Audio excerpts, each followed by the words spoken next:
Like Master Yoda says, do or do not, there is no try. So I'm all sorts of messed up about the brand new billboard that shows Metroid Prime 4 out now. What's going on, guys and girls? It's Zach from SwitchForce. We got to talk about this humongous breaking news strange special. Is Metroid Prime 4 out? I don't see it.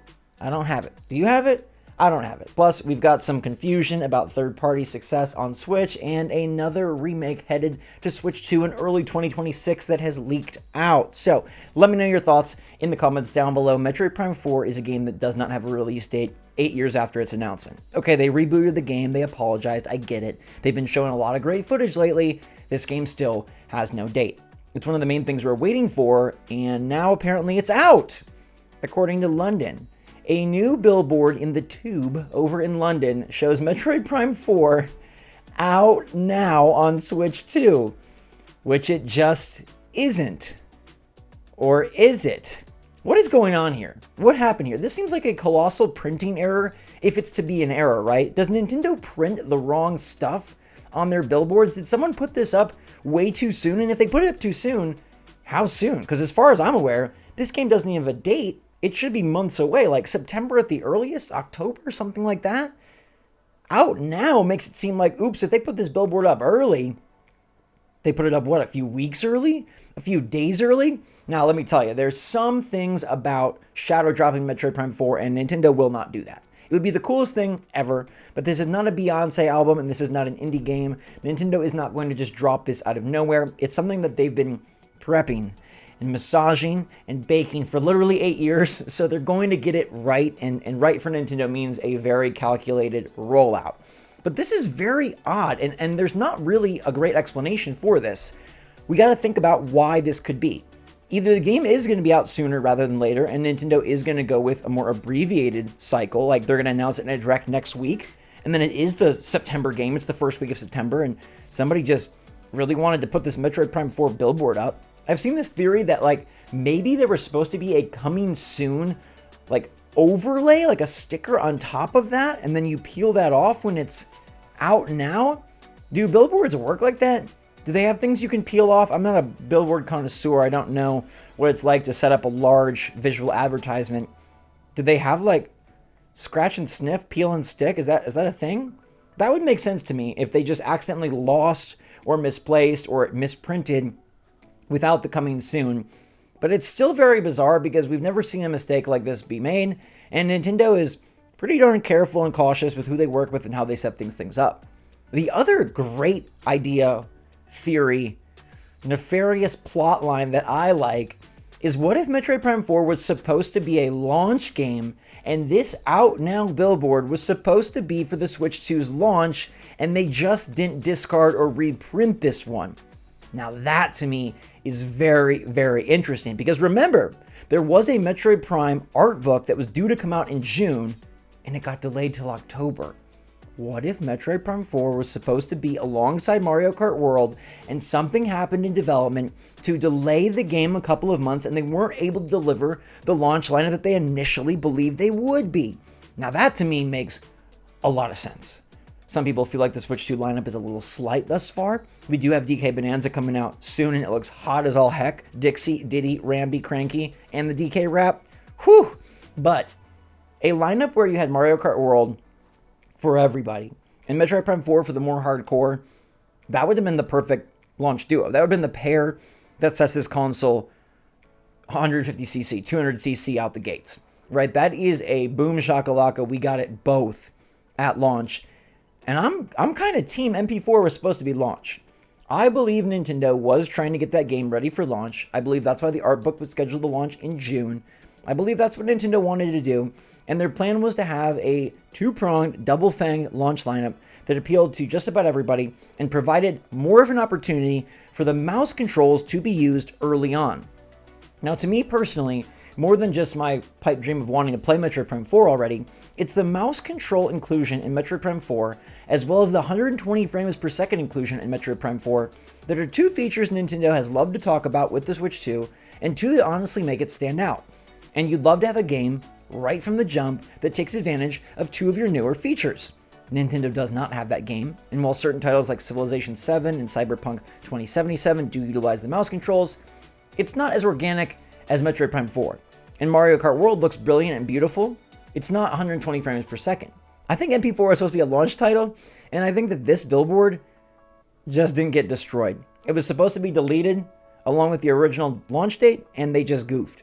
But the good news here is I think this does mean that Metroid Prime 4 is probably sooner rather than later. If the game was initially planned for launch, a 3-month delay would make the most sense, and that means a September launch could definitely still be in the cards. I'm still Team Nintendo General Direct in the next couple of weeks here. I think that gets announced, and that's my prediction. I believe Metroid Prime 4 is coming out in September. This billboard is a early little tease, but it's actually a mistake. But it's actually because the game was supposed to be out already, but it's actually also helping us know that the game is out soon. Do you think Metroid Prime 4 was supposed to be a launch title? And would that have absolutely made this launch lineup from kind of great to totally killer? Speaking of killer, I'm going to get this one over quick. People are talking about the sales of third-party games, and there was an article going around saying that it's really low. People aren't happy. It's lower than the lowest expectations. And then Matt Piscatella, who's an expert in numbers and sales data for the US and for the games industry, came through and was like, no. It's too early for this. You can't pay attention to this. Switch 2 third-party games are selling way better than Switch 1 third-party games, and they've made up a 40% unit share, meaning 40% of the games sold are actually from third parties, which is pretty darn good and crazy, considering they're all old ports, a few new games, hardly any cartridges, and they have to compete against Mario Kart World. It was an uphill battle for all these games, and that's why many of the larger titles like Elden Ring and Final Fantasy VII, they're skipping launch and saving their game for later. Ubisoft was not there because they want to sell more, and it makes sense that early on, with an expensive console, an expensive controller, and an expensive title game, you're not going to have much money for third-party extras. So the third parties that launch initially probably won't perform all that amazing, even though Piscatella says they're doing better than the launch titles from third parties for Switch 1. So people are going to freak out. People are going to say Switch 2 is dead. They're going to say they screwed it up again. They're going to lose third-party support. It's way too early for that. We're not going to even pay attention or talk about that or address like, oh God, it's failing for now, because it's still within the first month of the system and they're competing against the console price, the Pro Controller 2 price, and the Mario Kart World price, which altogether is huge money. Therefore, you don't have a ton of extra cash for Kanutsugami or for Yakuza 0 or for Street Fighter 6, even though those are all cool ports and great games. So I would not worry about that. It's not a death knell for Nintendo. And honestly, I'd kind of ignore any talk of third party until we have more data, a longer establishment of data, and more time for the console to settle in and for people to even start buying their second or third game. Now, maybe your second or third game is going to be another kart racer. And no, I'm not talking about Sonic Crossworlds, which does look cool. But we have this leak of Crash Team Racing Nitro Fueled coming in for Switch 2 in early 2026. Now, this is a very interesting leak because it comes with screenshots and they are super well done. You tell me if you buy this or believe this. It seems like people are split 50-50 that this could be a great fake or it's a very, very real screenshot. This person says they work for a small studio under Activision and Microsoft.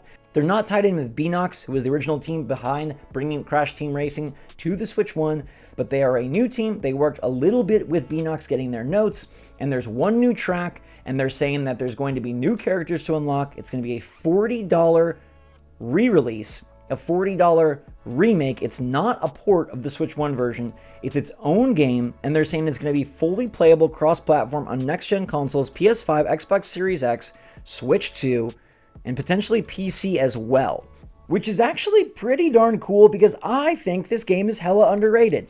Crash Team Racing is a great title on the Switch 1, and it was my second favorite kart racer after Mario Kart 8 Deluxe. Really, really fun game. It's got great mechanics, a challenging single player with some like boss type battles, and a really neat list of tracks and characters.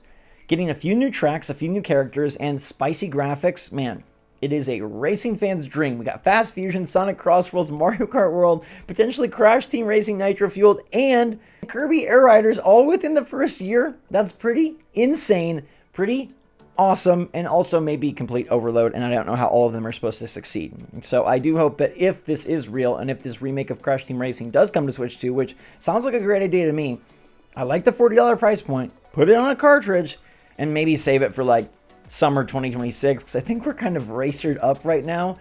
And they can't all win. Like I said, people aren't going to go out and buy Fast Fusion, Mario Kart World, Sonic Crossworld, Kirby Air Riders, and Crash Team Racing. And while they all do something a little different, at least 3 of those are very similar. And I'm talking about Sonic, Mario Kart, and Crash. So space them out, wait a little bit, and then deliver me Spyro, Crash Bandicoot, and more in beautiful 4K 60 FPS. More sick racing action to go along with Mario Kart DLC next year. It sounds good to me. Let me know your take in the comments down below. Do you believe in CTR NF for Switch 2? Are you a fan of Metroid Prime 4 dropping soon? And do you think it was a launch title? What's going on with that strange billboard in London? In the meantime, everybody, thanks so much for watching. Stay safe, stay healthy, stay happy, stay positive out there. I'll see y'all in the next video. SwitchForce out.